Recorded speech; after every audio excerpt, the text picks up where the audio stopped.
నిన్న జరిగిన ఎన్నికల్లోని అనేక బూతుల్ని సందర్శించడం జరిగింది.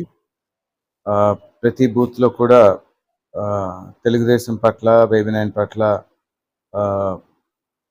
అక్కడ కనిపించిన ఉత్సాహం నిజంగా చాలా సంతోషదాయకం.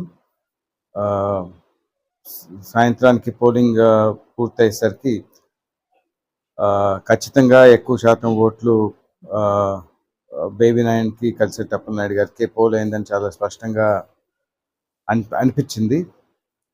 అదేవిధంగా ఈరోజు పొద్దుటి నుంచి కూడా ప్రతి గ్రామం నుంచి కూడా ఎంతో ఉత్సాహంగా తెలుగుదేశం పార్టీ, జనసేన కార్యకర్తలు, నాయకులు అందరూ కూడా వచ్చి ఓటింగ్ ఏ విధంగా జరిగింది, మరి ఎంత పెద్ద ఎత్తున తెలుగుదేశం పార్టీకి మద్దతుగా ఓటింగ్ జరిగిందని వాళ్ళందరూ కూడా చెప్పడం జరుగుతుంది. కాబట్టి ఇదంతా చూస్తుంటే ఒక మంచి మెజారిటీతోని బొబ్బిల్లో బేబీ నాయన్ గారు గెలిచే పరిస్థితి ఉందని భావిస్తున్నాను.